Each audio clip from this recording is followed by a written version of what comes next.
நீங்கள் பார்த்துக் கொண்டிருப்பது 24 நியூஸ் தமிழ். உதகை ரயில் நிலையத்தில் அம்ருத் பாரத் திட்டத்தில் மேம்பாட்டு பணிகள் தீவிரம். உதகை குன்னூர் ரயில் நிலையங்களை மேம்படுத்த 15 கோடி ஒதுக்கி பணிகள் தொடங்கப்பட்டுள்ளது. மலை மாவட்டமான நீலகிரி மாவட்டத்தில் மலை ரயில் சேவை 1899ஆம் ஆண்டு மேட்டுப்பாளையம் முதல் குன்னூர் வரை ரயில் பாதை அமைக்கப்பட்டது. 1908ஆம் ஆண்டு உதகை வரை ரயில் பாதை நீட்டிக்கப்பட்டு அந்த ஆண்டு முதல் ரயில் சேவை தொடங்கியது. நூற்றாண்டு பழமை வாய்ந்த நீலகிரி மலை ரயிலை யுனெஸ்கோ நிறுவனம் கடந்த 2005 ஜூலை 15ஆம் தேதி உலக பாரம்பரிய சின்னமாக அறிவித்தது.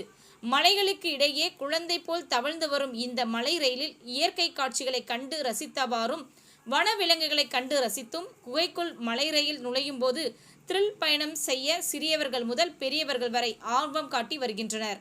இந்நிலையில் மத்திய அரசு பாரம்பரிய சிறப்பின் அடிப்படையில் ரயில் நிலையங்களில் நவீன வசதிகளை நீண்டகால சிறப்பு திட்டத்தின் அடிப்படையில் மேம்படுத்துவதற்காக அம்ருத் பாரத் நிலையம் திட்டம் தொடங்கியது.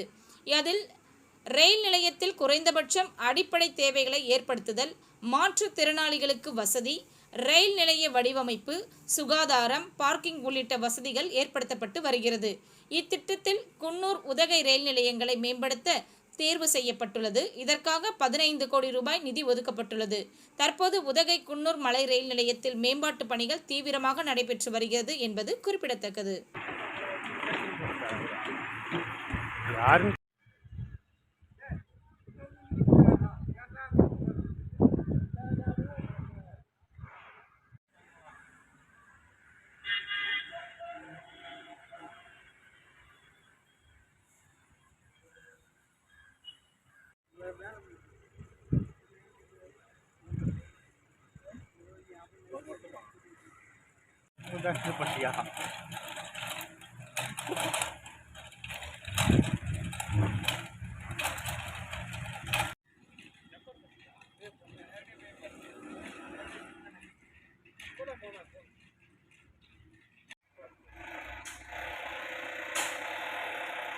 Tidak tahu lah,